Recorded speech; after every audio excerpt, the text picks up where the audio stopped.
According to the most ancient esoteric traditions, there is a supreme principle, devoid of any form or definition, ineffable, incorporeal, infinite, absolute, transcendent and immanent, eternal, without beginning, without end, beyond all philosophical speculation.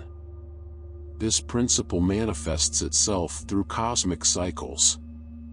A cosmic cycle includes the birth of the universe, its evolution, its subsequent involution, and its end. Cosmic cycles are infinite. When a cosmic cycle ends, all planes of existence that we know and do not know are reabsorbed, including the divine world. What remains unchanged is only the first principle. Then a new cycle begins again.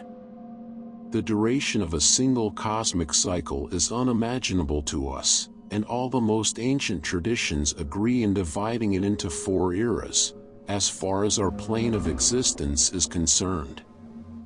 In the Greek tradition, these eras are referred to as the Golden, Silver, Bronze, and Iron Ages. In the Hindu one, Satya Yuga, Treta Yuga, Dvapara Yuga, Kaliyuga. In the Iranian tradition, as in the Babylonian tradition, the names of the 4 ages are analogous to those in the Greek tradition. In all ancient traditions, it is taught that the 4 eras are not of equal duration, but take place in times proportional to the numbers 4, 3, 2, 1. We can safely say that present-day humanity is experiencing the last era, but we must clarify this point for a moment. Although it is the shortest of the 4 eras, it is still an era of very long duration, so we prefer to call it the Dark Era rather than the Last Era, without of course questioning the correctness of the latter term.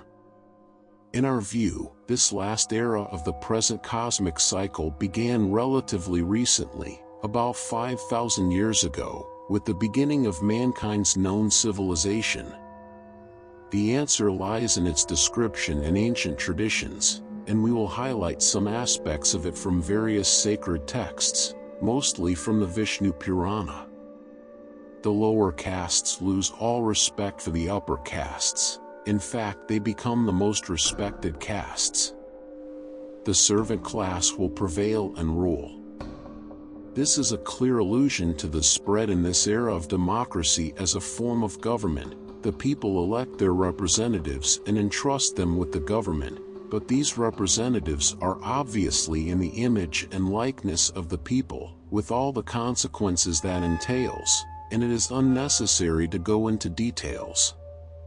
The higher order spiritual investiture of the emperor, individual monarchs, nobility, and chivalry is replaced with the government of the people, which no longer has any traditional root of spiritual order.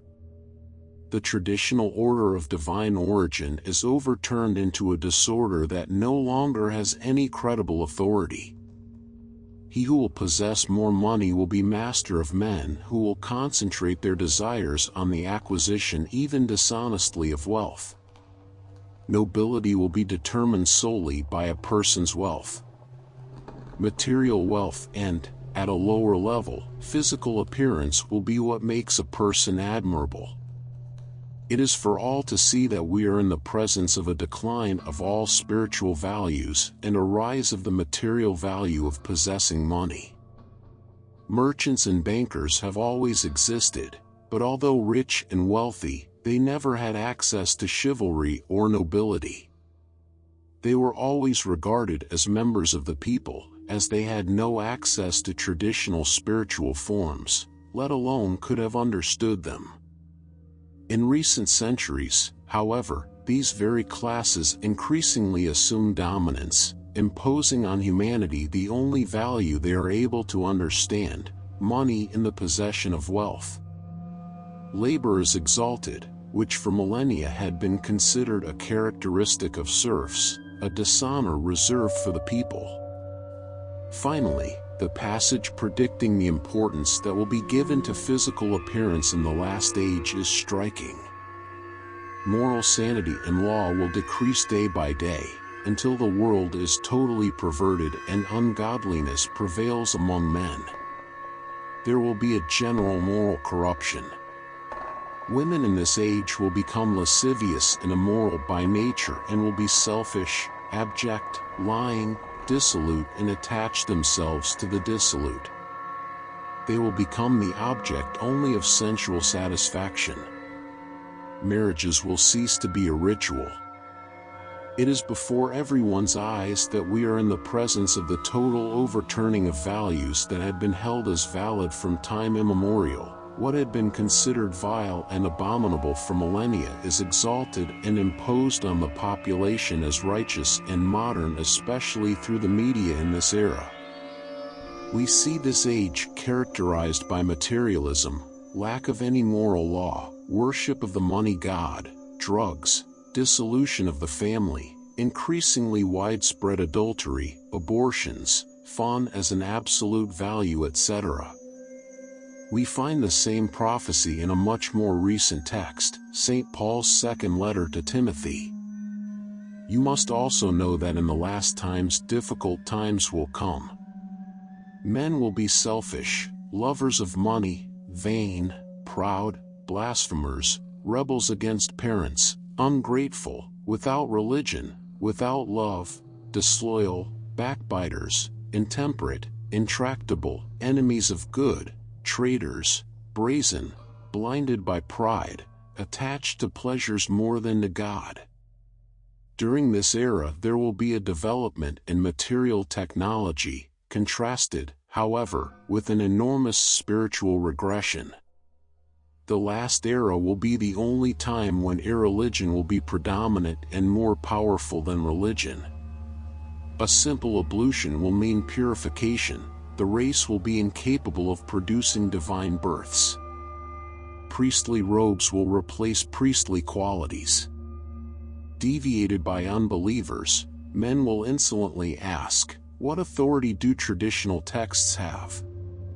What are these gods? What is the caste holder of spiritual authority? Acts of devotion will no longer produce any results. Everyone will modify religion at his own discretion. This prophecy is so clear that it would require no comment. Impressive are the allusions to baptism having lost all spiritual value, the spread of atheism, the loss of real value of religious practices, the impatience of the masses with spiritual authority, and the claim to interpret sacred texts according to their own convenience. Very sad is the remark that the race will be incapable of producing divine births. In this era, it will be virtually impossible for any man to achieve enlightenment, to become a Buddha. Turn on notifications and write yourself to the channel.